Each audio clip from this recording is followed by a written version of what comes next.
What's up, Survivor Boston fans? This will be the official cast analysis video for the Season 2 cast for Survivor Boston. The Esplanade, I think we have a fantastic cast in store for everyone. You guys are going to love this. It blows Season 1 out of the water. It is such a hype cast. I can honestly not hype it up enough. So we'll just get right in. We're going to go down the list. We're going to start with the Makwa tribe. We're going to go in their order. For the cast intro. Siobhan. So Siobhan is actually the only one who I didn't get to interview before the game. She really made the cast because Charlie, my old co-host, who is now dancing around in the Netherlands somewhere, really said that we needed to cast her. In my opinion, Siobhan is probably one of the big wild cards of the game. I like games, man. It's interesting, it's exciting, it's good practice for when I'm later on the Amazing Race, which is an ultimate life goal of mine, to just get paid to like travel and play games and stuff, so yeah. However, she is one of our 2 seniors on this cast, which can be held against her. The majority of this cast is current sophomores at Emerson College. So automatically that kind of ostracizes her. So will she be able to get over that hurdle of just being in a different age group than the rest of the current sophomores? I think she can strategically handle it, but the question is, will she be able to handle it socially? Spencer. Spencer is probably one of the most lovable people you'll ever meet in your entire life. The second you meet him, you fall in love with this guy. The second he walked into casting, literally swept me off my feet, just loved him. He's sociable, he's smart. I think he'll have the social game down almost immediately. However, I think people will probably be able to see that. They'll be able to see that Spencer is one of these sociable people.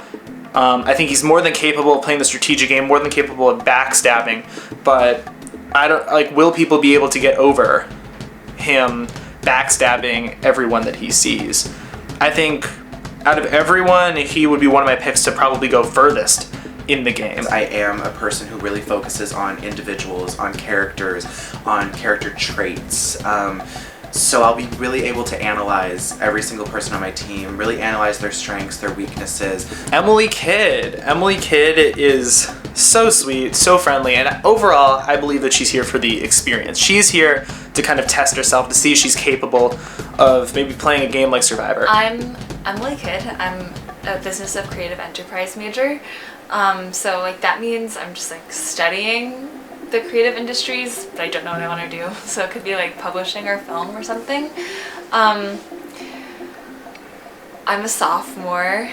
I tap dance here, and I came out for Survivor because I was looking to make new friends, but now I've also realized I'm making new enemies. I don't know if the strategic game will click for her immediately in the game. The question is, will she understand the game in time before she gets cut? Or will someone else kind of pull her into their alliance? Jonathan, interesting guy. He actually is a contributor. He's a contributor for Inside Survivor, which is one of the most popular blogging websites about Survivor and the entire game.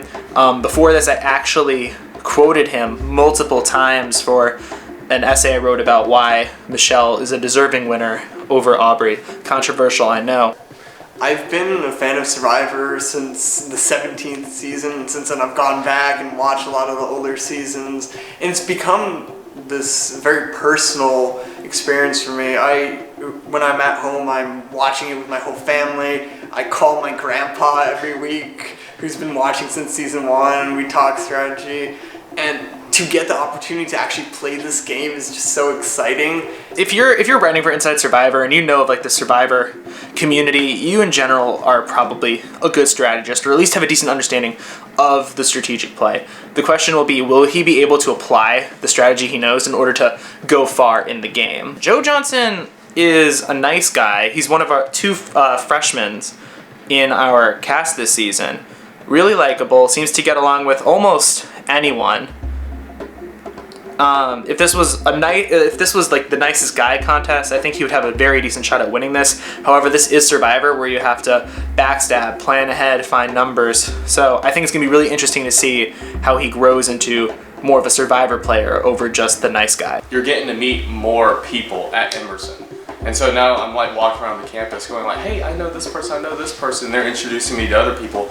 So it's a great opportunity to get to meet people and know your campus more. Hey, Kate is a student of this game. She's a very big Survivor fan. She's been watching since she was a kid. And I think it's super important to communicate with your tribe and to bond with your tribe off and on campus, in the game and out of the game as well.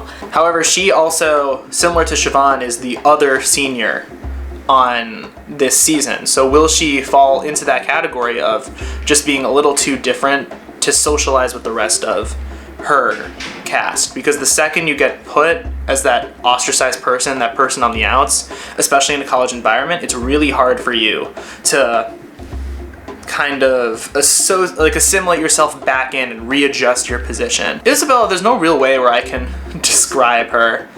I don't think she's gonna make it that far. The second she came into casting, she's like, I'm here for attention, not for anything else. Just that's all you need to know about me. Me 2 seconds. I just want to put water on so my mascara is running. Yeah, sure. 2 seconds. Oh god. I just really want to jazz this up. I want to give it my all. We casted her because I think there's something more to her than that. I personally don't think she'll make it that far. I doubt she'll make merge. I think she probably has almost no chance of making it that far. I'm sorry for when you're seeing this in the future, but I don't think you'll make it that far. I don't think she understands the strategy of this game, frankly. I can't get a good read on Sara Frisco. She is a funny person, but I think she could also be a sneaky person. Like, if I, as a host, can't get a good read on you, I'm very curious as how the cast will be able to perceive Sara. Because if I can't get a good read on you, the people you're playing with, who knows if they'll have a good read on you. And if they can't have a good read on you, it's best for them to just get rid of you. Sometimes I get socially anxious with like big groups of people, so I was like, ooh, maybe I'm not gonna talk so much. Maybe they're gonna vote me out first because I'm like not as important or something like that. But I think I have my own strengths, so I think it should be good. Sarah's main obstacle will be overcoming that hurdle. She has to figure out who she is in this game in order to make it far. Jack, the first thing you think about when you see Jack is this guy is probably a physical threat, which at first can be really beneficial, and I think that will definitely help him in the pre-merge of this game. If he makes it to merge, then he's gonna have to hopefully pivot his game into more of a strategic game where he has the numbers to stay in the game and go far.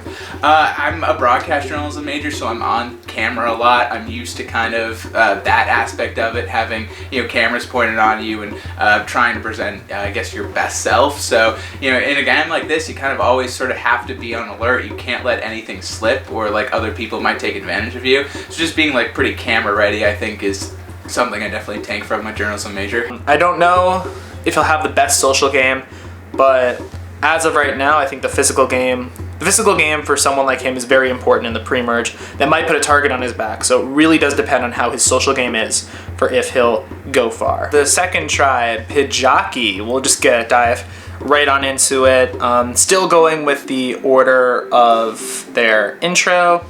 So the first one we have up is Dan. Dan, I think, will be someone who is very cutthroat in this game. I don't think he'll give 5 craps about who he's cutting. Like, he will do whatever is best for his game at his time. I will feel 100% confident that he will backstab allies. He will do what he needs to do. He may put on this persona of not being totally confident in himself, but I think behind that is someone who's really confident and kind of knows what they're doing. My goal after I graduate is to have my own theater company and teach kids at it, but also act on the side to have even more income.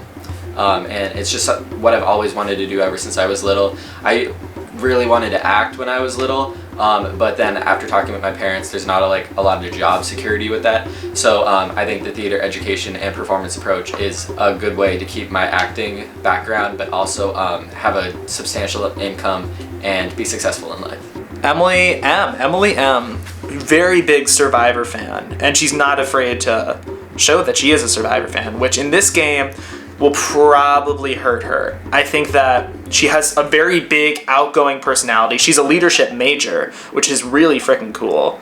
But in Survivor, if you're a very big, outgoing leader, you're probably going to be one of the first to get cut. I wouldn't be surprised if she goes in the pre-merge and kind of has her survivor dreams crumble. I actually live on a farm now, and my dream is to convert that farm into a brewery as well as a leadership retreatment center. So I actually want to like build like giant survivor like courses like on the farm, and I want to run different like programs for like corporate job offices that have like a bad leadership or team building like vibe going on for, you know, sports teams, for families, anything like that. I basically like want to run, like basically just teach people how to like work with humans. But in Survivor, will she be able to adjust herself enough to not be the big target that I think she will be? Aiden. Oh boy. This will be a disclaimer for the season, but if Aiden says anything that's offensive, oh god. All I can do from this point on is to make this tribe a situation, and this is my strategy for self-preservation. Make the tribe into a situation where if I go, there is no cohesion and everyone eats each other. At least under me, they can feel we're eating the other people. But when I'm gone, I want them to feel like if he's gone, I don't know if he'll eat me, I don't know if she'll eat me, I don't know if they'll eat me. I just want to police the group that needs to make it to merge. Aiden won't last long in this game. I'll throw that out there. It's going to be obvious. At least from my standpoint, it will be. He is such an out-of-the-box person, just with his beliefs, his political views, his historical perceptions. He will 100% be the one that rubs people the wrong way immediately, just by talking. Matt Finkelstein, he went to high school actually with Will Wall from Millennials vs. Gen X, season 33, so he does have some understanding of what the game is, at least from a strategic and social standpoint. He's a very lovable and friendly person. I'm kind of afraid that he'll fall into the mix of the general crowd in Survivor. Like, if you're not able to... In Survivor, you have to find a good balance of standing out in the crowd, but also fading in when necessary. I think Matt might fall into the trap of fading in and potentially being someone else's side vote or someone else's goat to the end. I came out for Survivor because I want some excitement. I don't know, it seems like a really cool opportunity to get in here and meet new people and then also stab them in the back like 4 days later. And I'm really excited to go on this journey. Bailey is a very funny, charismatic guy. He's someone you want around just because he's entertaining to be with, he's friendly to be with. I don't know how well he'll take the strategic aspect of the game. I think he will definitely understand a lot of it. If he learns the game quickly enough, he could be a very big force to be reckoned with down the line. And I frankly wouldn't be surprised if he did learn this game quickly. He is a smart person who I think underestimates himself. I'm a pretty good liar, I would say, you know, so it's not, you know, my favorite skill that I have, but it's a skill that I can use in this game, so. Hey, Tay. I love Tay already. I only just really started talking to her via the casting process. I think she's either gonna be very bad at this game or really good at this game. It's gonna be one of the two. Like, it's very up in the air. I think she has a very good social game where I think she'll be able to read people, she'll be able to form alliances, form bonds, but I don't know if her strategic game will be able to keep her in the game this long. Like, will she strategically choose to align with the right numbers? Will she be able to identify threats in time? So my expectations going into this were, you know, I just thought that I wouldn't really be friends with anyone and I was just gonna be like competition, like I gotta win this. And it's kind of the opposite of that at that point because my tribe and I have already made plans to hang out, so it's kind of cool that I'm making friends in the process. I really don't know, and I think that is her biggest hurdle going in, is does she have the strategic game to make it far? Natalie, easily the biggest physical threat of all the women this season. I think she could frankly kick anyone's ass this season, including my own, 100%. No doubt there. She is a very big physical threat, very strong. Can definitely hold her own in challenges. I came out for Survivor because I'm just a huge super fan. I watch it every season. My grandma watches it. She's bought us like buffs for Christmas one year. Us, as in my twin brother and I. I think out of everyone on her tribe, Natalie will probably be able to go the furthest. I think she's more than capable and probably has the best set of traits to get her not only far in this game, but possibly to win this game. Will is just a funny dude. I think on the strategic standpoint, I don't really see him doing that well. I think he'll immediately put himself into a position where people don't know if this guy is ever being serious when he jokes, or if he's like just messing around with you or whatnot. I don't think he'll ever understand the strategic aspect of this game. I really do think he is here though, and I think he is here to play, but I don't know if he's here to play on more of the strategic level that some of the other players are going to be playing at. I could see myself, what like a huge goal for me would be, I guess, is to be my own boss. Is to like be able to just like make my own hours and then go in and like do what I want to do, and have people that I'm just really close with and like are kind of artistically on the same page with, and just be able to have like my own office be dope, have skateboards, like just I don't know, whatever, scooters going around like in Google. That'd be pretty awesome. Last but not least, we have Christy, easily the most fierce person on the cast. I love Christy with such a burning passion. She's not afraid to say what's on her mind. She is not afraid to make moves. She's not afraid to, like, she's just not, she doesn't have any fear from my perspective. I really want to own a production company, but I really want to direct. I want to make, my like goal is to make a beautiful like late night comedy.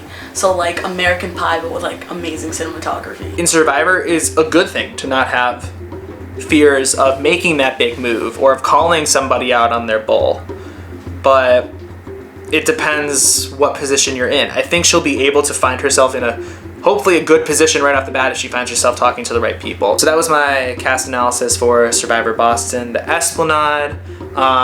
Overall, there are a lot of really good strategic players, a lot of really good social players, some really good physical players. I think we have such a really good mix. We had a lot of people come out for the season, and I think this cast is the best of the best, a very high caliber cast that is ready to start playing the second the game starts. It's going to be a thrilling ride. I can't wait to see what happens. I can't wait to see what you guys have to say about this entire season. Get ready for probably the craziest season of Survivor Boston ever.